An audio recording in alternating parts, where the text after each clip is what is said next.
I'd just say I'd like to congratulate Darren's team. They came out, they did what they do, right? They shoot about 25 threes a game.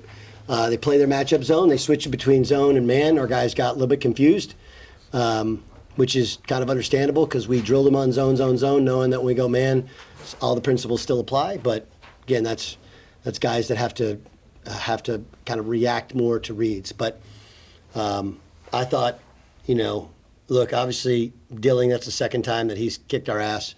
Wisconsin kid, another coming in here and playing really well. We fouled him on 2 3-point shots. One was not a good call. He acted. The second one I haven't seen yet. But again, we know he's an elite shooter, and he's coming for blood against us. And I just, we can't give him open looks. And then, Trey Robinson was great in the first half. I thought our guys really competed in the second half. We couldn't make a shot. We're 9 of 24 from 2. And to me, a big key to how they play is, I don't know how you say it. Is it Itajiri? Is that how you say it? Not too sure. Huh? I'm not too sure. Which one? 40. Tijere. He was fantastic. And, they let him get away a little bit with moving on verticality. But, the reality is he had 3 or 4 blocks, and he affected a bunch of others. And we missed 2 minutes. We're not talented enough to score if we can't make rim shots. 9 of 24 gets you. Everybody looks at the threes, and we haven't shot threes well since the Oakland game. But the truth is, it's the twos that killed us. And we work on finishing off 2, and so some guys are trying to do it and miss, but a lot of times guys are trying to kind of do their own thing. And we talk all the time about if it's a shot blocker, your reaction has to be different when you get inside. We call it having an act. And we literally practice it every day. We've practiced playing off 2 feet since I got the job. My first workout with the guys was playing off 2 feet. So we've been doing better. This was a regression. But I thought we made a couple adjustments defensively, and we just played way harder defensively in the second half. And that's all I can ask for. So that's it. What do you guys? With the playing off 2 feet thing, do you have any explanation as to why you would work on it so much and then the game would come around and they're not executing that the way you'd like them to? They're kids. They get a running start in there. It's really hard to, I want to make sure I'm not too critical of players. I didn't play off 2 feet. We didn't do that when I played.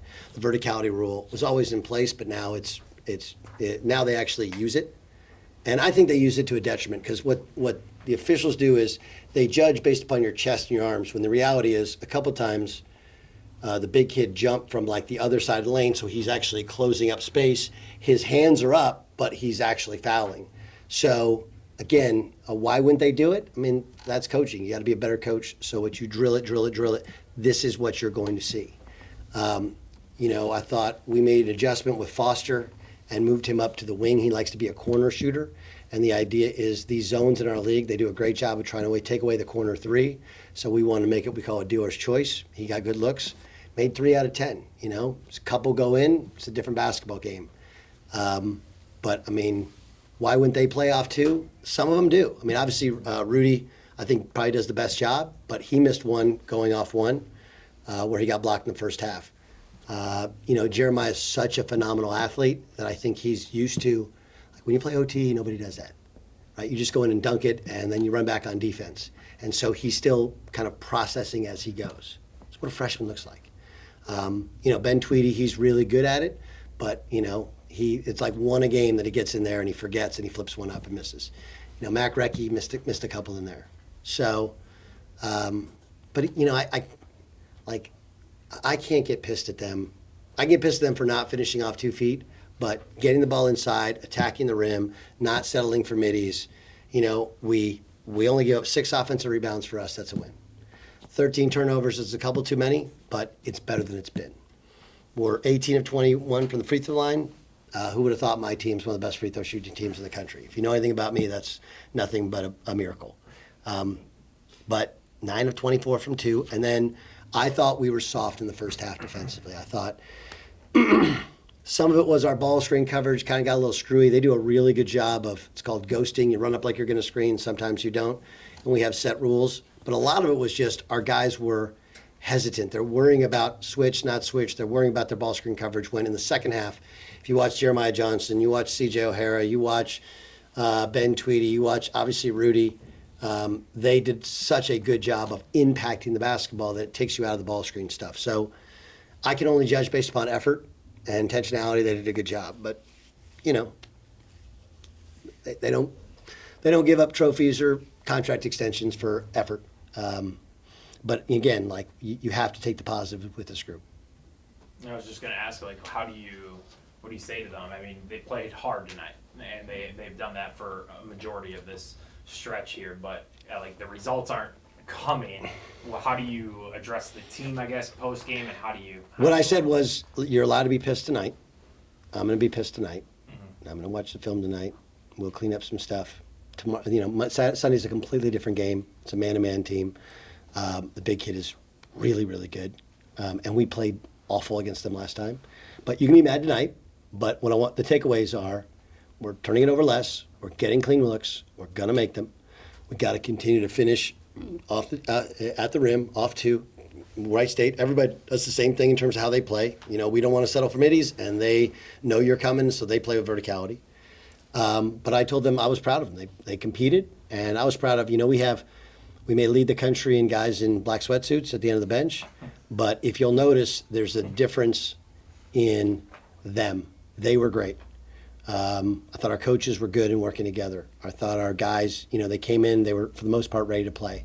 A couple of them were a little sluggish getting going, and you know, I had a little bit of a quick hook with a couple of them. But I just thought that the difference was they really attacked us in the heart of our defense and got layups in the first half, and then we missed layups, and we were a little tentative in the first half. Second half, we were driving the basket, didn't finish. And then, you know, foul, three-point shooters twice, get a technical foul. Just a bunch of little things that we're not yet able to withstand in order to win games. You mentioned earlier in the season Rudy and his leadership. There was a timeout when he lost his leadership gourd. Talk about what he means to the team. I'm okay with that, man. Like, again, we had like a little bit of a come to Jesus as a team, I'm going to say 2 weeks ago. And I got a little negative tonight.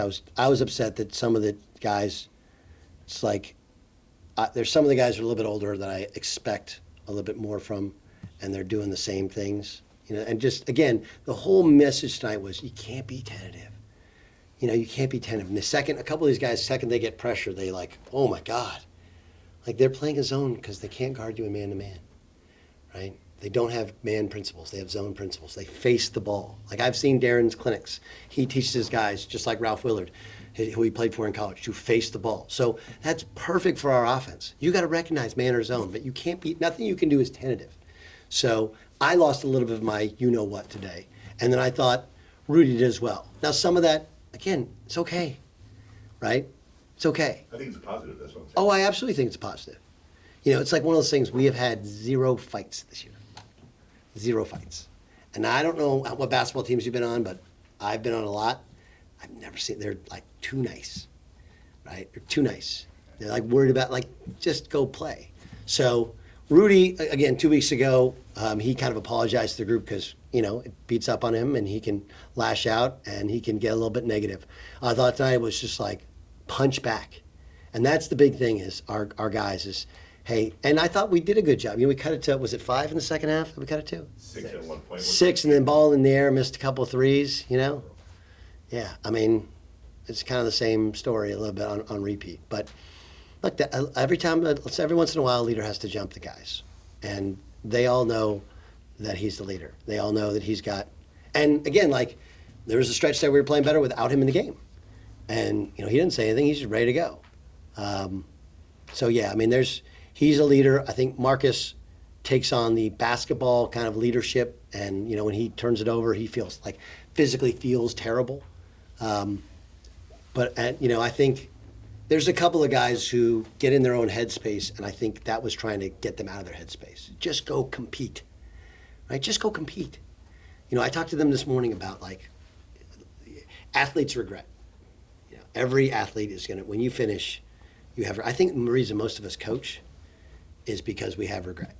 God, I wish I had this, or I wish I had a coach who had my back. I wish I had a coach who let me shoot. I wish I had somebody who believed in me. I wish I had all these things. And like, stop being guys that 20 years from now, you wish you would have taken a chance. You wish you would have, like, even Foster late, and Foster I thought played really well. I just don't want him to be tentative on defense. Like, if you get a call for a foul because you're being aggressive, like, all right. But if you get called for a foul because you're being tentative and somebody attacks you, that's not okay. And, Chris Beard used the Bob Knight expression, right? Victory goes to the team that's most aggressive and commits the fewest mistakes. And they were more aggressive, and they committed fewer mistakes. They made more layups than we did. That's why they won the game.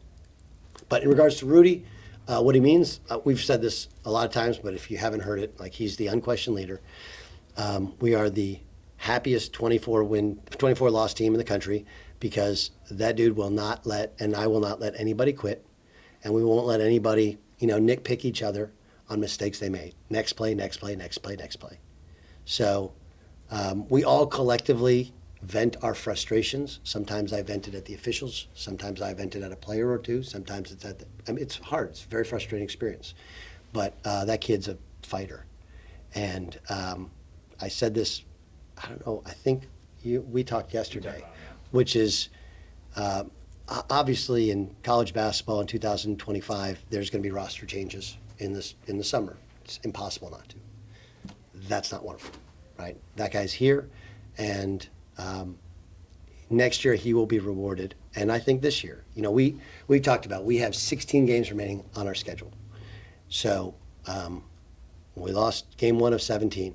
So now we got 16 left to go out and compete. And I thought, how many we have? 1,500. It was a good 1,500. Rudy's stud kid. And, he's going to have a great life. He came over Wednesday night, and, he just needed to talk, and, he's frustrated, like we all are.